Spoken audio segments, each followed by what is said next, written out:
Hindi ko maiwasang kabahan habang hinihintay ko na bumukas ang pinto ng simbahan.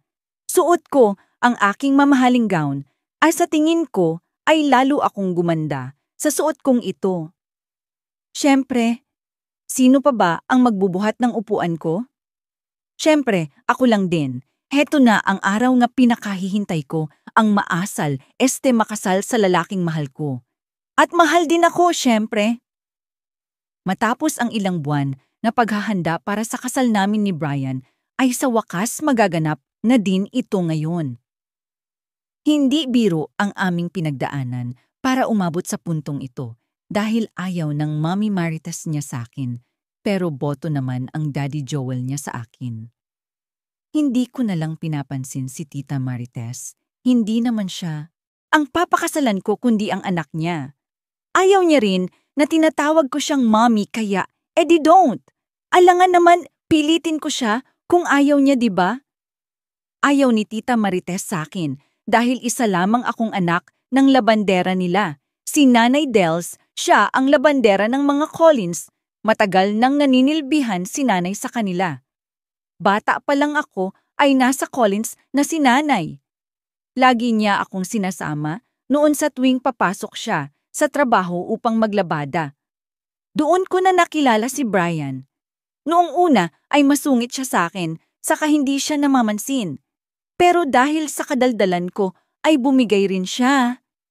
Naging magkaibigan kami ni Brian hanggang sa nagdalaga ako at nagbinata siya. 4 na taon ang tanda niya sa akin. 26 ako at 30 naman siya. Niligawan niya ako. Noong una ay hindi ako naniniwala sa kanya dahil sino ba namang anak ng mayaman ang papatol sa katulad ko na anak lamang ng labandera nila? Pero wala. Talagang imposible dahil pinakita niya sa akin na totoo ang kanyang pag-ibig. Ipinaglaban pa niya ako sa mommy niyang, si Marites, na tutol sa aming relasyon. Dinagdag ko sa inspiration list ko si Brian para lalo akong magpursige makapagtapos ng aking pag-aaral. Nakapagtapos rin ako ng pag-aaral at nakakuha ng kursong nursing. Lahat ng iyon ay dahil sa paglalabada ng aking ina. Proud ako sa kung paano ako pinagtapos sa pag-aaral ni Nanay, kaya nang mag-graduate ako at nakapasok kaagad sa trabaho, ay pinatigil ko na si Nanay sa pagtatrabaho sa mga Collins. 2 lang naman kami ni Nanay sa buhay dahil wala naman akong ama na nakilala. Ewan ko kung nasaan siya. Ang sabi kasi ni Nanay ay patay na daw ang aking ama. Faith, get ready wika sa akin ni Carol, isa sa mga nag-organize ng aming kasal. Napatayo ako ng tuwid nang makita kong unti-unting bumukas ang pintuan ng church. Mahigpit ang naging paghawak ko sa buke ng bulaklak. Kinakabahan ako na hindi ko maintindihan. Baka kasi biglang matauhan si Brian tapos takbuhan niya ako sa mismong araw ng kasal namin. Ayaw ko naman na umuwing luhaan. Baka pagtawanan pa ako ni Tita Marites? Tis, ayan na naman ako kung ano-ano na naman ang naiisip. Faith, lumakad ka na? Muling utos sa akin ni Carol. Noon ko lang naalala na papasok na pala ako sa loob dahil kanina pa pala nakabukas ang pinto ng simbahan. Okay, tanging nasagot ko kay Carol. Dahan-dahan akong lumakad, papasok sa pasilyo ng simbahan habang may ngiting nakapaskil sa aking mga labi. Bawat madaanan ko na mga tao ay nakangiti sa akin at binabati ako. Kaya gumanti din ako ng ngiti at pagbati sa kanila. Tumingin ako sa lalaking naghihintay sa akin sa dulo ng altar. Nakikita ko ang saya at kislap sa kanyang mga mata habang siya'y nakatitig din sa akin. Ngumiti ako kay Brian, pero nang lumipat ang tingin ko sa Mommy Marites niya, ay naging alinlangan ang aking pagngiti dahil nakabusangot ang mukha nito na nakatingin sa akin. Si Nico ito ni Tito Joel, kaya ngumiti ito ng pilit sa akin. Kahit ganoon si Tita Marites ay hindi ko nalang pinapansin ang hindi magandang pakitungo niya sa akin. Bagkus ay pinapakita ko na lang sa kanya na kahit mahirap lang ang pinagmulan ko, ay karapat-dapat naman ako para sa kanyang anak. Mahal ko si Brian at iyon ay papatunayan ko sa kanila. Nang makalapit ako kay Brian, ay niyakap ako ni Tito Joel habang si Tita Marites ay pangiti-ngiti lang sa akin. Ngiti na hindi aabot sa mga mata. Alam kong kaplastikan lang naman yun. Faith, anak, alagaan niyo ni Brian ang isa't isa, ha? Anito ni Tito Joel sa akin.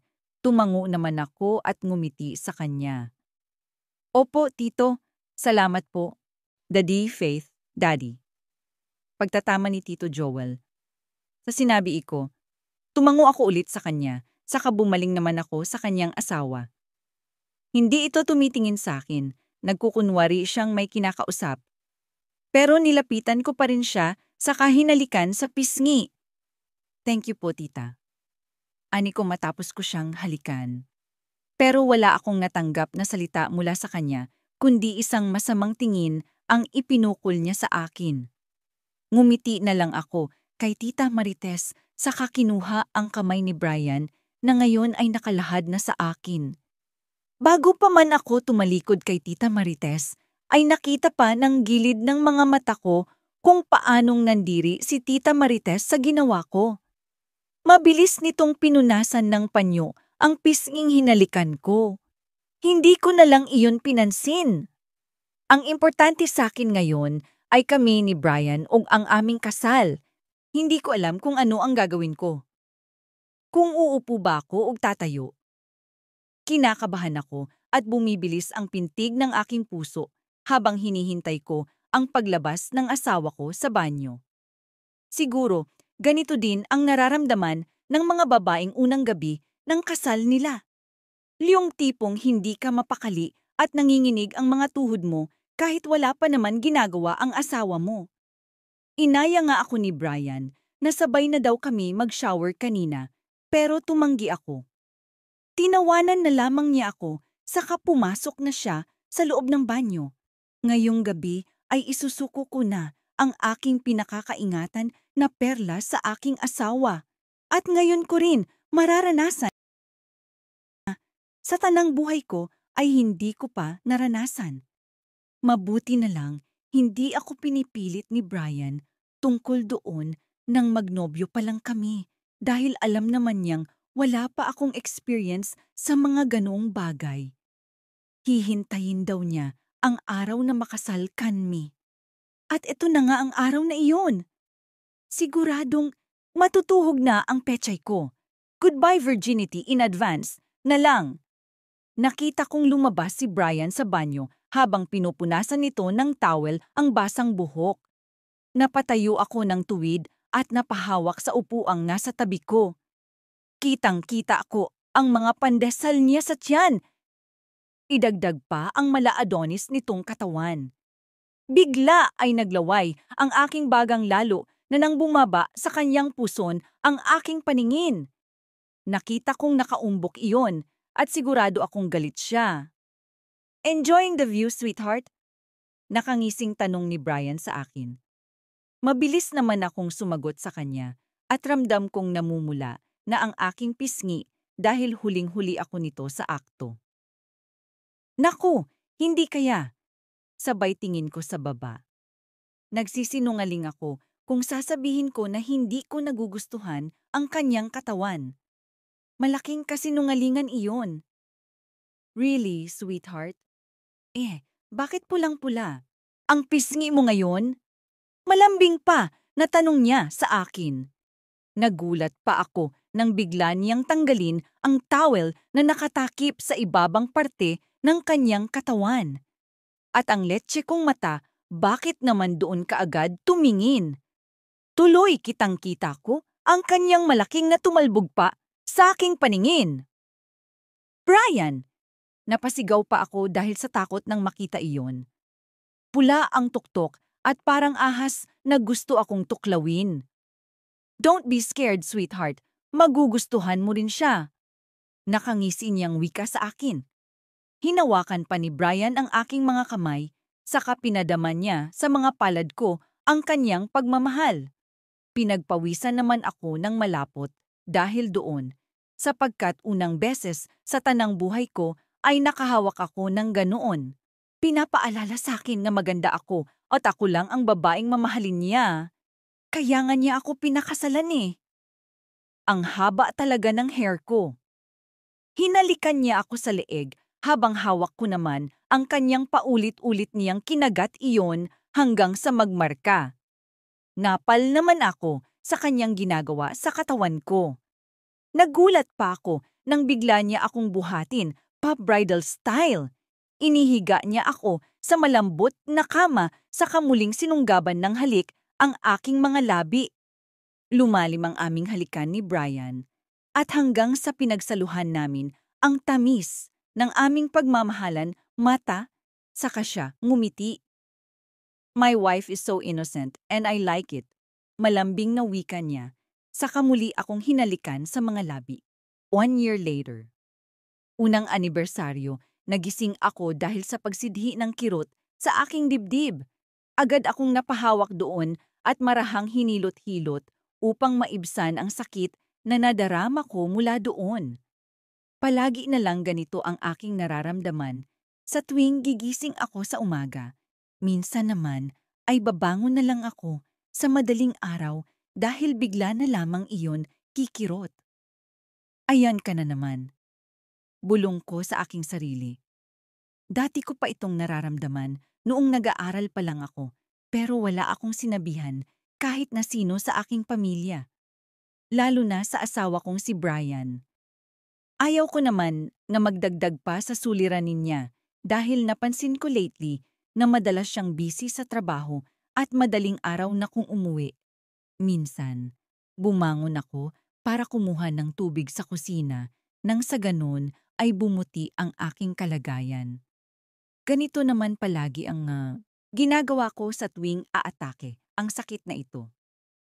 Hindi ko alam kung ano iyon o saan iyon nagmumula o ano ang dahilan ng madalas na pagkirot nito. Siguro, kailangan ko na talaga magpa-check up, pero siguro, sa susunod na linggo na lang. Sa ngayon ay aasikasuhin ko muna ang first anniversary namin ni Brian. Kinuha ko ang cellphone upang tawagan ang bakla kong kaibigan na nagmamay-ari ng cake shop. Si Agatha. Hello, Sisterette! Happy anniversary sa inyo ni Papa Brian.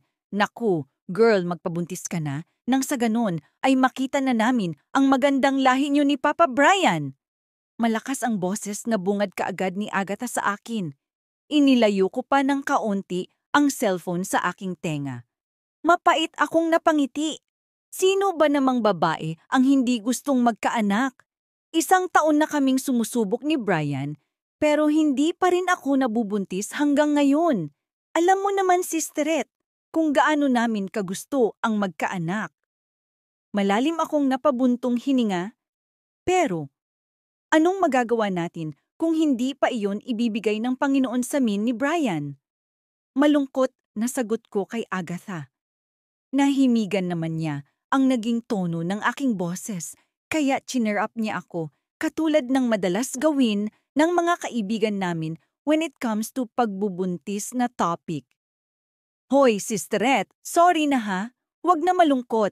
Ang aga ko naman kasing nagbukas ng topic na ganito, kaloka. Don't you worry, Sisterette. Sigurado ako na magkakalaman na iyang tiyan mo. Tumawa ako sa sinabi ni Sonia. Ang cake pala nagawa na? Tanong ko sa kanya. Gusto ko lang na ibahin ang tema ng usapan namin. Yes, Sisterette. Ay ako na mismo ang magde-deliver dyan sa bahay niyo. Siyempre, kasama ko si Yuhan at Lena. Makikikain kasi kami dyan anin niya na hinaluan pa ng pagtawa. Si Agatha, Yuhan at Lena ay mga kaibigan ko since high school. Si Yuhan Miguel ang pinakanauna kong naging kaibigan bago og nakilala sina Agatha at Lena. At isang ospital lang din ang pinagtatrabahuhan namin ni Yuhan. O ba, basta tulungan niyo akong magdesinyo, ha? Isusurprise ko kasi si Brian na maya, nakangiting wika ko kay Agatha. Hindi ko rin maiwasang ma-excite, syempre, first anniversary namin. Oh, sure, pananampalataya. Wika niya na inaasar na naman ako sa pangalan kong Faith. Natawa na lang ako sa kanyang sinabi, saka nagpaalam na sa kanya. Sige na, sisteret, ibababa ko na ang telepono, ha? Okay, see you later. Paalam niya bago nawala ang linya. Maliligo na muna ako bago mag-agahan dahil mamaya ay busy na kami sa pagdedesinyo. Pero bago iyon, ay tatawagan ko muna si Brian upang batiin ito. Mukhang hindi kasi niya naalala na anniversary namin ngayon. O baka sobrang busy niya lang talaga. Nitong nagdaang linggo kasi ay masyado siyang tutok sa kanyang trabaho. Kawawa naman ang asawa ko. Nasambit ko bago dinayal ang numero ni Brian. Nakailang ring iyon bago niya pasagutin. Hello, Brian? Hi, sweetheart. Happy anniversary! Bungad niya kaagad sa akin. Hinaplos naman ang puso ko dahil doon. Akala ko kasi nakalimutan na niya. Happy anniversary. Akala ko nakalimutan mo na eh. Wika ko na hindi maiwasan ang mapangiti. Oh, I'm so sorry, sweetheart. Kung hindi ako nakauwi dyan kagabi. Masyado lang akong busy sa trabaho pero hindi ko nakakalimutan ng ating anniversary. Sa katunayan nga ay may pinade-deliver ako dyan ngayon. Sana magustuhan mo, sweetheart. Ani ni Brian na mababakas sa tono ng boses nito ang kasiglahan. Wow! Talaga? Naku, ang hilig mo talaga mag-surprise. Sabi ko na hindi maiwasang ma-excite kung ano ba ang sorpresa niya para sa akin. Napapitlag pa ako sabay lingon sa sala nang marinig ang pagtunog ng doorbell. Mabilis akong tumungo doon habang nasa tenga ko pa rin ang cellphone. Wait lang, Brian ha? May tao kasi sa labas? Sige lang, sweetheart. Sagot naman niya sa akin. Nang buksan ko ang pinto, ay isang delivery guy ang nasa labas, bit-bit ang isang punpon ng bulaklak at isang malaking teddy bear na paborito ko. Good morning, ma'am. Delivery po from Mr. Brian Collins. Nakangiting wika ng lalaki sa akin sabay abot nito ng bulaklak at teddy bear. Wow! Tanging nasambit ko habang pinagmamasdan ang inaabot ng lalaki. Hindi naman ako magkanda-ugaga sa pagkuha noon, kaya sinabihan ko na lang ang lalaki na ipasok na lang niya sa sala. Matapos nito, ilagay ang mga pinadeliver ni Brian sa mesa ay nagpasalamat ako sa rito. Thank you. Pasalamat ko sa delivery guy. You're welcome po, ma'am. Magalang na sagot niya sa akin. Mabilis kong isinara ang pinto nang makalabas na ang lalaki at muling kinausap ko si Brian. Brian? Yeah, sweetheart. Nagustuhan mo ba ang pinadala ko sa'yo? Oo naman. Thank you so much, ha? I love you. Malambing na wika ko sa kanya. Sobrang haba talaga ng buhok ko. I love you too, sweetheart. Maaga akong uuwi mamaya para makapag-date tayo. Saad ni Brian na ikinangiti ko naman. Okay. Take care, Brian. Masaya kong tugon sa kanya. You too, sweetheart. Nang matapos kami sa pag-uusap, ay mabilis akong tumungo sa banyo para makaligo. Hindi maalis-alis sa aking mga labi ang ngiti. Parang kailan lang 1 taon na pala kami nagsasama ni Brian. Kahit hindi nagbabago ang pakikitungo ng mommy niya sa akin, ay okay lang. Sanay na rin naman ako kay Tita Marites. Ang importante ay kami ni Brian na hindi kami nagbabago sa isa't isa. Kahit gaano ito kabisi sa trabaho, ay hindi nito nakakalimot na tawagan ako. Pero minsan ay hindi ko rin maiwasang malungkot dahil hanggang ngayon ay wala pa rin kaming anak. Nang matapos ako sa pagliligo, ay mabilis na rin akong nagbihis.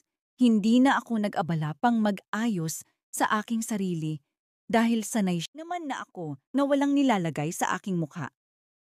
Sapat na sa akin ang makapagbihis. Sabi nga nila, being simple is beautiful. At saka iyan ang nagustuhan ni Brian sa akin. Sinabi niya, yun sa akin, kaya wag na kayong kumontra. Surprised? Sabay-sabay naming salubong kay Brian nang makapasok ito sa loob ng aming tahanan. Nagulat siya Pero dagli rin na pangiti sa mga kasama ko, lalo na sa akin. Oh, sweetheart. Agad niya akong sinalubong ng mahigpit na yakap at masuyong halik sa mga labi na buong puso ko naman tinugon. Narinig ko pa ang kantiyawan ng aking mga kaibigan. Ang sweet naman, ani ni Agatha, nakilig sa amin ng asawa ko. Ang haba talaga ng buhok ni Pananampalataya. Dagdag pa ni Lena habang tahimik naman sa isang sulok si Yuhan katabi si Nanay Dels. Nginitian lang ang mga ito ni Brian. Thank you, sweetheart.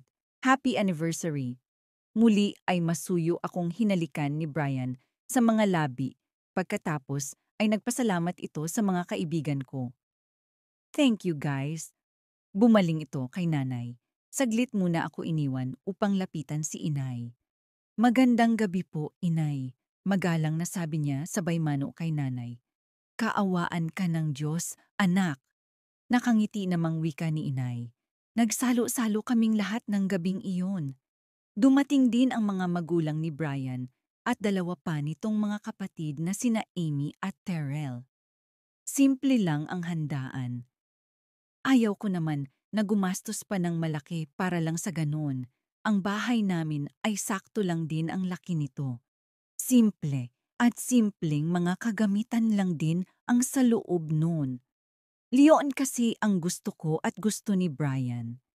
Simpleng pamumuhay lang ang pareho. Naming hangad, gusto ng Daddy Joel niya na sa mansion Carney titira. Pero hindi sang-ayon doon si Brian at lalo na ako. Mas maganda kasi na may sarili kang tahanan. Kahit maliit lang at least masasabi mong iyo. Aanhin mo naman ang malamansyong bahay kung hindi rin naman kayo nagkikita-kita sa loob noon. 1 taon na kayong nagsasama ng asawa mo, pero bakit hindi pa rin siya mabuntis-buntis, anak?